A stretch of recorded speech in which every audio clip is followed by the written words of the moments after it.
Hi there.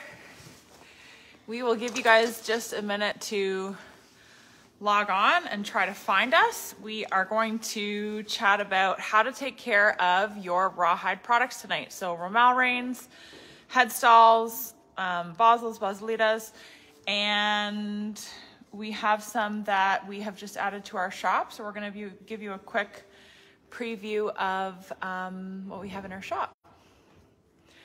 So we'll just make sure that you can see us. If you can see us, you can hear us. Make sure that you leave a comment or wave or something so that we know that comments are working. And then we will get started. If you haven't been with us before, then welcome. My name's Lindsay. This is Jess. We are here on Tuesday nights about once a month right now, and we are answering questions that are sent in by you guys.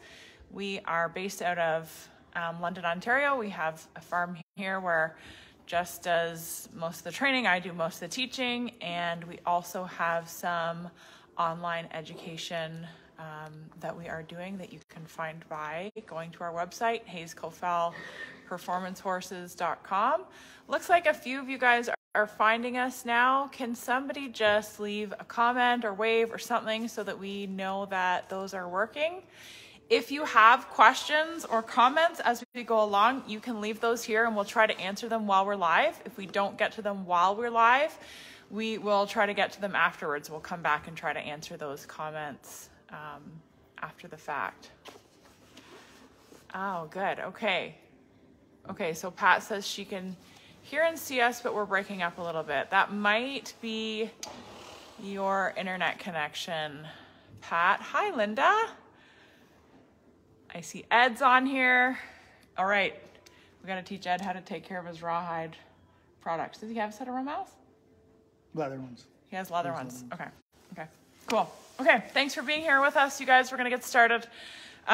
So first thing is how to take care of them. So the first thing that we need to talk about is how to take care of them when we are actually using them. Do you want to start with that? I think the biggest thing with rawhide to remember is because it's a braided material, dirt can get into all the crevices and whatnot. So you shouldn't have leather reins on the ground. You shouldn't have anything on the ground of tack, but especially rawhide products, especially stuff that's braided, because the dirt will get inside of those plates and they'll really cause damage as time goes on. So first and foremost, keep them off the ground. We see so many people come out of the show pen. You know, none of our students do, I know that. But they'll drag them a little bit in the dirt, you know, they'll do the bit check and they drop them down. Biggest things are keep them out of the dirt and hang them up flat. When we're done with, if I use the rawhide ones here at the farm, you know, I take them right off of the bridles. You know, I unconnect them. I hang them flat. Rawhide will take the shape, whatever it is let to dry into. So if you think of it like a dog bone, they wet it, they shape it like a dog bone, and then they let it dry, and it has that form. So the same with the rawhide products. If you get them sweaty, use them, and then you put them up crooked, they're going to take that shape. So all my rawhide, my hackamores, I undo them. My good hackamores, I undo them. My rawhide reins, I always undo them. I always hold them straight and flat. And keep them away, as my dog's sitting here trying to get in the thing. And keep them away from dogs and mice. You know, when you have them in your barns, mice love rawhide and leather products. And it's rawhide, so if you've teased your dog with a rawhide bone his whole life and gave him a rawhide bone, keep your rawhide hackamores and romels and any of the things, anything and everything away from dogs. The rawhide products are so cool because they have a neat feel to them. They have a neat purpose. They're more costly, but they last a long time, and they're very unique in the way that they feel, so that there's a lot of benefits. They are costly because of the labor that is involved in making them, and take care of them. That's so important. So I just want to show somebody, because somebody's watching going, oh yeah, like hang them straight. Like I pull them off and then, you know, you're not going to loop these. You're not going to pull them off of your bridle and then hang them back up. You're actually going to use the top here. This is a brand new set, and you're actually going to hang them from here so that they're hanging straight down. So you're not curling them up like they are even when you are on the horse. Not like a set of reins where you like loop them around. You're going to let these go, like when he's saying straight and flat, he means perfectly like straight up and down. Okay, so straight up and down, we're storing them not in any direct sunlight and dry. And somewhere dry, somewhere without any dampness. What about when you actually go to use them? Can you explain, you said you take them off every time, but can you explain why it's so important to take them off? Like what happens, I'm asking you this as if I don't know. What happens if you don't take them off when you use them, after you've used them? If you leave them on your bridle and you just pull the reins up over the horse's head. If they get a kink or a twist in them, you will be fighting with that for a very long time. They're very hard to get straight again. To get re-straight. Maybe I need an English. High quality education coming to you tonight. Yes. Yeah. And once they get a bow in them or a kink or anything, it'll drive you crazy when you're showing them. They won't sit right. Sit right, and then you'll always feel that. Mm-hmm. It's just so important to always have them hanging straight. So when you go to ride in them, you have your bridle, you have your bit that has no reins attached. How do you make that work? What does that look like? For somebody who, like this week, a few people in the barn bought Rommel reins. How are we going to make sure that they know how to take care of them when they go to ride? So they've taken their reins off of their bridle, they put their bridle on their horse. How do they get out to the arena to ride? Well, I think that's a big thing, is they have to put the bit on your horse, then loop the Rommels over the horse's. I put them on the horn is what I loop them onto. And then I make sure they're laying straight, and then I hook them onto the bridle. And then leave them hung up around the horn to lead your horse out to ride. You don't pull them back over the horse's head and guide them out that way. I will sometimes, but it's not right, and it's not good for them. I've done it, and then it drives me nuts when I'm on. Yeah, and usually what happens when you put them back on, they're not just sitting right. So it's so important to just put them on. You want to go ride, get on, go. Yeah, good. Come here. Lay down. If you always put them on over that horn, over their neck, you know that all the strands are going to lay straight. You know they're going to be where they're going to feel right. You know, that's how they're going to drape, so that's how you want to leave them. Mm-hmm. Okay, so after you're done with them, how do you keep them soft and conditioned, and how do you take care of this expensive piece of equipment that you have just purchased, or that you purchased a long time ago and is looking like it needs a little TLC? The ones that, like from a long time ago, I'll buy used equipment quite often. And rawhide, you can get back to life just a little bit. Leather, you really can't. Once leather's reached a certain, well, rawhide too. Once you've reached a certain point, but rawhide has a bigger life to it. On a cleanup, when I want to keep them clean, the biggest thing I want to do when I take them off, especially if we've just been showing or working a horse hard, is take either a piece of sheepskin, a thing of a towel, anything like that, and wipe them off. Get as much of the stuff off as you can. I don't worry if they stay super. I like them to get just a little bit of sweat in there. I think they have a better feel to them, but that's a personal preference. But that's the sweat that gets inside them, right? But you really want to take a towel, wipe it off. Other things you can do too is you can take a little saddle soap, Don't get too much water on them. That's a big one. Just take a little bit, and you can rinse out, and that'll take out some of that dirt in there too. Is you just take the saddle soap, get a little wet, and then take the cloth. And then once you've let them dry, there's a couple different creams and whatnot. The one that I use is just Rawhide. It's called Rawhide Rawhide cream. Won't be able to read it. It'll be backwards, I think. Am I showing the right part? Yeah, it'll be backwards, I think. But it's Rawhide makes it, and they make some cleaning products, whatnot. And it's actually made for Rawhide products. Right. Made for Rawhide tack. Has pictures of horses on it. Is that the deciding factor? Yeah, looks legit. So I'll use that a couple times a year, and I use it on my hackamores, just anything that's rawhide. And it's the easiest stuff to put on, and I also use it when I first get one. If I get something new, before I ever put it on a horse, I want to put the cream on so that it's sealed up a little better before I ever get it really dirty. And so this is just a little Bosley. It already has a hanger on it, but I can take the hanger off easy enough. And it's important you get it everywhere when you're doing this. I'll just hand it to you. Yeah, you gotta hold it a little higher so they can see. And this stuff's really awesome to work with.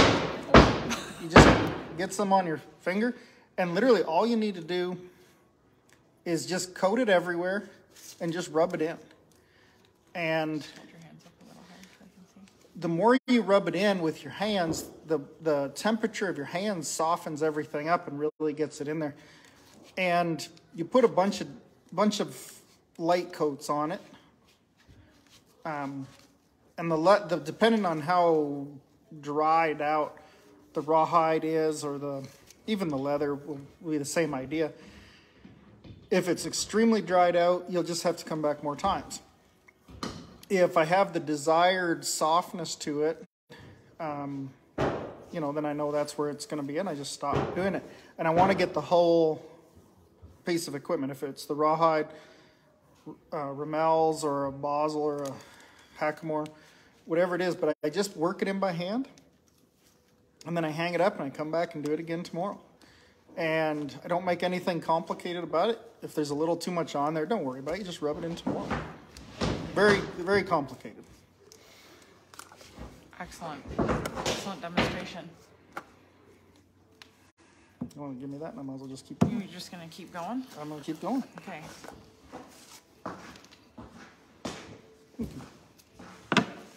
Okay, so if you have questions about that, we can try to get to those while we're live. Otherwise, we'll come back and we'll try to answer those for you afterwards. Brenda is asking, what's it called? It's called Rawhide Leather Care Products. It's called Vaquero Rawhide Cream. So I think this is going to show up backwards for you, but that's what it looks like. Some guys use linseed oil. Some people use talon. There's multiple different things. I like this more than the oil. I just feel like it stays in the grooves. All them spaces, it just stays in better. Like everything though, everybody has a preference of which, what stuff they like. And again, I do it once, let it sit, come back again tomorrow, let it sit, come back again tomorrow. The more times you can do it, especially when it's brand new, everybody gets awful excited. They want to use their new toy, and I've been accused of that a few times by my wife. But take the time and get it clean or get it conditioned before you ever start, so that nothing gets in all those grooves, and protect it before it ever has problems.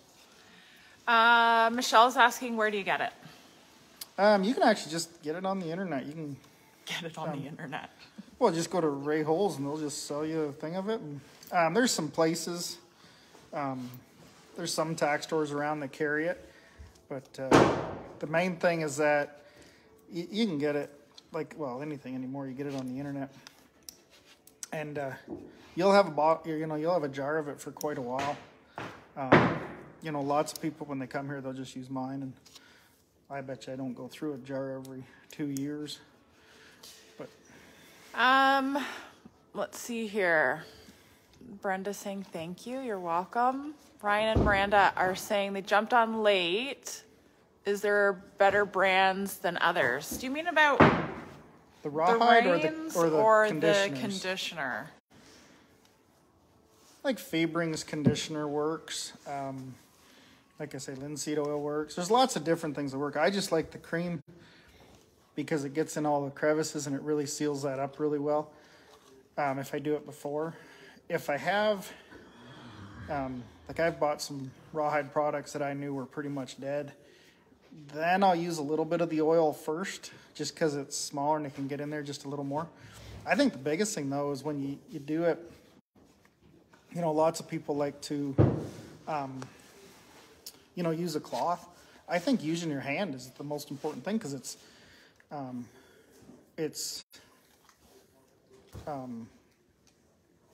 like it's warmed up, and like every kind of leathers and stuff. Yeah, I think that's the same with any natural product. Use your hands. But he meant Rawhide. What brands? Are there any brands that are better than others? Yeah, cheap Rawhide isn't worth buying. Cheap Rawhide is junk. You know, if you go to the local tack store and there's a set of Rimmel reins there for $50, you might as well let your dog eat that one. They won't sit right. They won't feel right.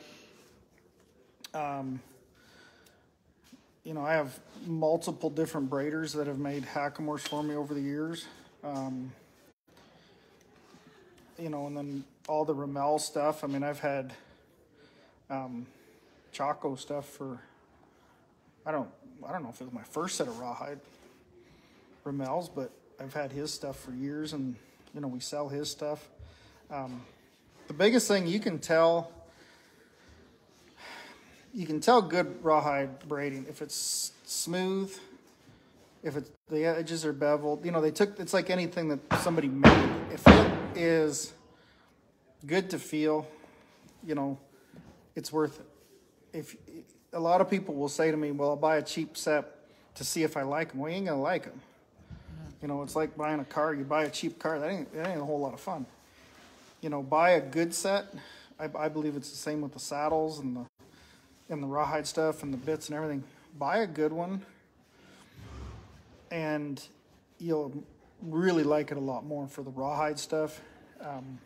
So what we've done to kind of manage that, because we can't have a whole bunch of expensive sets of Rawhide reins when we are loaning them out to clients or using them in lessons, or even just using them ourselves. If we're using them a lot at home, we don't always want to use the expensive ones. So what we have done is we buy these leather ones and we actually sell them on our shop. We have an order coming. They're sold out on the shop right now, but we do have an order coming.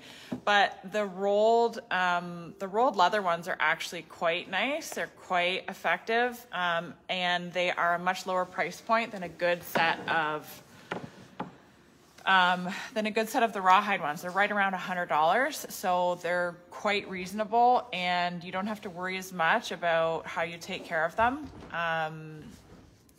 So that is kind of a good option. And then the ones that we sell, so where Jesse's talking about the braider that we carry. This is one of the sets, and I apologize, it's dark in here. I thought I had the camera set up where it was going to be light, but it's really hard to tell in here.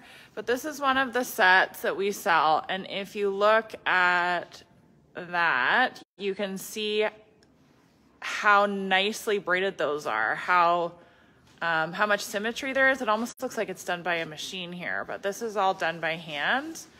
And they have a great feel. It's hard to get that across on a video, but they really do have a beautiful feel to them. So these ones, this color is called caramel, and this one is a 16 plate. So what we have on the shop are the 16 plate or a 30 plate. And what that means is that when you look at this, that's a 16 plate. So that means there's 16 little pieces that they are braiding together versus a 30 plate is 30 pieces of rawhide. You can see it maybe better on here. So like there's a Bausolito. You got to hold it really still. And that one's a 24 plate, so they're quite fine. That one's 24, yeah. And through this thing, I've been rubbing on this thing pretty hard. It's hard to see. And it's there you go. Good rawhide isn't rough. So as I've been rubbing on this thing, you know, it's not rough on my hands or whatever. And again, rawhide is one of those things, can't stress enough, don't buy cheap ones, buy good ones. Okay. They're okay, Jessica Fowl. Okay. So this is a set of natural ones. This is what you see most often is the natural color, and this one is the natural with the black detail there. So we have a couple sets of these on the shop. I showed you the caramel ones, and then the other ones that are new, the newer style, are these ones, which are, gosh, it's so hard to see. I'm gonna get some really good photos of these so that you guys can see them a little bit better. But these ones are the caramel color, and then some of the beads are the dark, it's like a dark chocolate color, which is kind of neat. And then with the black detail also. The neat thing when you buy good ones too, you can make your own color patterns. Because they're handmade, you can do whatever you want. Oh yeah, you can do whatever you want. And no pair is exactly the same. There's one with a little white detail through it. This is the darker ones. So this is, again, the new style because it has kind of the different colors in it. But that's a really dark set. And then it has a little bit of that caramel color and the natural rawhide color in there. The biggest thing when you're trying to take care of them, especially in the winter time, you know, don't leave them hanging in your horse trailer. Don't put them in your basement. You know, put them in a closet. You know, hang them on. Or people joke, yeah, people joke about hanging them up in their living room like they're, you know, a piece of art, and they joke about hanging it up in their living room or hanging it up in their house, but it's not really a joke. Lots of people do it because it's good for the equipment, and it is. It's a work of art. It's beautiful to look at. Put the cream on. Yeah. You know, hang them up. You know, bring them inside a little bit. So I have to show you guys these head stalls as well because we just got these in, and these have been pretty popular, especially in the ranch classes. This is the caramel color, and it has the same color beading detail on the sides and on the earpieces. This is a double ear, obviously. We have one caramel and one in the natural color. These ones are pretty neat. And then, not to get you too excited, but if you do want one of these, you should let me know because we do have an order in right at the moment. We are gonna get some more of these. This is one that we've had for a long time. So this is a used one. You can see that it has darkened a bit compared to, or maybe you can see that it's darkened a bit compared to a brand new one. It's just a little bit darker. But this one is just a little bit finer. It's only a 1 ear, and the rawhide piece is just a little bit finer, and we have ordered a few of those. We've ordered a few of those to add to the shop too, if that appeals to you. So we have some of these ones in the natural color and the caramel color and the dark chocolate color, all coming up hopefully in a couple weeks. It'll probably be what? Probably be almost a month before they get up here, won't it? By the time he makes them and they ship, yeah. Okay, so what questions do we have in there? Those are what we have in the shop. Daphne's saying, is there a correct length for the reins, or are they all one size? No, you can get different lengths. So the pleasure horses or the horsemanship horses, you know, which will have a longer neck. We just have longer reins. I guess I have 3 pairs that I've had for a number of years, and they're 3 different lengths. I have 1 pair that's a little longer. So them horses that naturally bring their head out there just a little bit more, you can play with that without going into rein chains and stuff. A lot of that is just for your horse. But yeah, they do different lengths. What we do when we order them, because most of everything we do is the reiners and the cow horses, it's pretty standard length at 110. And then, you know, like I say, you can, if you have a real short-necked horse, you can take a couple inches off. Or a really longer horse, which is usually more the problem, because you can always shorten it. It's hard to lengthen out something that's not there. And then you can go different lengths. Most horses do okay in those ones, though, that length. Tammy loves those caramel ones. Okay, glad you love those ones. Yeah, they're popular, and they look really cool on. We've had them up against a couple bay horses in the barn. They look really, really good on the bay horses, like those kind of. I guess they're kind of lighter bays, aren't they? Both of the ones that we had them on look really, really cool on those. And Tammy, you won the portrait session with Melissa, and I forgot to tell you this. I talked to Melissa a few minutes ago, and Tammy won the portrait session that Melissa Glidden, who does like pretty much all of our photography and videography, personal and business-wise. She donated a portrait session at the last Ontario show. Tammy won it, but Tammy's way up north, so she gave it to Shelley. Oh. Yeah, isn't that cool? I thought that was so nice of you, Tammy. And I mean, so nice for Shelley too. Shelley's on here. So nice that your kindness was recognized at the horse show, Shelley. Nancy's saying, is it best to have a leather pair for everyday work and save the rawhide ones for shows? You don't need to. Rawhide will last a really long time. We do it because, of course, we have a lot of lesson kids. Or lesson people. But yeah, you can't blame the kids. No. Usually the kids take care of stuff. Stop blaming the kids. So if a kid walks out, or a person walks out in the arena, and I turn around and they're dragging something through the dirt, I don't get near as mad at a pair of leather ones. And I've had, you know, a couple times somebody did that and then horse stepped on them and broke the leather ones. I'm not happy, but I'm a whole lot happier that they were leather ones and not rawhide ones. You can braid back in the rawhide ones, but it's just never the same. You know, you always have just a little bump there and whatever. So I use the leather ones a fair bit at home. Every once in a while I'll bring my rawhide, but usually I try to save my rawhides for shows and stuff. Lots of people riding rawhide at home. You're fine, you know, everybody, you're fine to do it. The rawhide's going to outlast leather. But because of how our barn is with everybody borrowing them, that's when I like to use the leather. Yeah, just people that are not used to them. It's not kids. You're making it sound like it's a bunch of kids riding in Romels and dragging them through the dirt. But people who are not used to how particular you have to be about your reins. Or should be.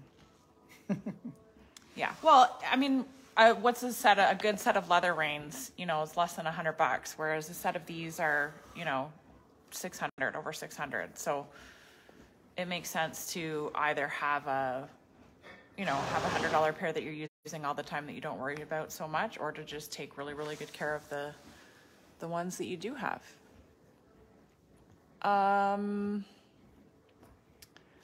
Shelley, Tammy rocks. Yeah, she does. Shelley, wait till I ride with you guys. I roll too. Yeah. Yeah, Shelley, Tammy, you got to get down here and ride with us, or at least come to the next horse show again, hang out. Okay, I think we have kind of covered these things. So hang them up straight and flat every single time that you use them. No direct sunlight, no dampness. Make sure that you're not flipping them over the horse's head when you're getting on and off, that you're actually attaching them and, what did you say? Re-straightening them? Yeah, it didn't sound as bad the second time as the first time, did it? Re-straighten? We're getting used to it. Yeah. I think one thing that we didn't talk about for cleaning them and maintaining them, yeah, is everywhere, every area is different as far as how much you need to do to them. Where we live, every climate, yeah, right. We have, like in the fall, like today, it was just wet in the barn. It was damp. Yeah. You know, and that's a little hard on rawhide. Rawhide's meant to be a little drier. One of the gentlemen that made a hackamore for me 5-6 years, maybe more than that, a bunch of years ago, you know, he lives out in the desert. And he kind of laughed at me. He says he wouldn't even dare use a East Coast cow because they had too much fat on their hides because it's too wet in that way. So knowing the area you're at is huge. And know where your barn is at, know where they're kept at. I see a lot of people leave them hanging up in, you know, old bank barns, and then the humidity all in there. And it's not going to kill them, but it sure isn't teaching them, or it isn't treating them well. You know, if you're in a more dry area or a dry barn, you know, having them outside having them in the barn isn't such a bad deal in a dry tack room. But 9 times out of 10, you know, bring them into the house. You're better to have them in dry and then put the cream on them than you are to have them. Yeah. Thing. You know, but just know your area. Like I do mine. I put cream on mine a couple times a year. Just because I know, like we take them to shows, and we have a very fluctuating, you know, our seasons up here. We're in southwestern Ontario. I mean, we have winter. We get everything. And then we get spring, and it gets really wet, and then we get everything in a week. Yeah. Definitely hang them in a dry spot is the best thing. Have the cream. You know, there's lots of different companies. That's the one we use is the Ray Holes ones. They're really cool. Just take care of them. So we don't have a great selection of these on our shop right now. If you've seen a pair that you have your eye on, we've just started dealing with this braider, and importing some products from Peru has some challenges. I think we've got the kinks sorted out with the wire transfers now, but we do have another order coming. If there's something that you've seen that you like, if there's something that you would like to order, if you have questions about any of these things, don't hesitate to reach out to us. We are happy to answer that. And we are happy to you know, answer any questions as far as, am I ready to ride in rawhide reins or a Ramels, or am I ready to ride in a rawhide headstall? What's the difference? Anything that we have not covered, we are happy to answer those questions for you. I know that a number of you guys that are on here or are going to be watching this have reached out to me with questions about the Equitation Accelerator, which is our new program that starts in January. I will get back to you. If you've sent me a message, I will get back to you either tonight or tomorrow and try to get those questions answered. The pre-sale pricing only lasts until the end of the day tomorrow. So end of day Wednesday, I'm going to get back to you with those questions. But if you are interested in that, make sure that you reach out to me right away so that we can save you a little bit of money on the Equitation Accelerator. Thank you for being here with us tonight. Did we have one more question in there that I missed? What did you use to clean a bosal where it sits on the nose? Same stuff. Yeah. So I start out, if there's a lot of sweat and grime, or like a lot of the pleasure horses, I used to put black tape on them. And that's tough. You know, a little bit of saddle soap. I love how serious you are about putting tape on a bosal. Well, sometimes you do, but that's tough. They're hard to clean. They're hard, you know, I know why we all did it. I mean, we all showed the pleasure horses, and we did it for a reason, but it was what it was. But horse trainer saddle problems. soap first. You know, a light brush or some sheepskin really cleans well.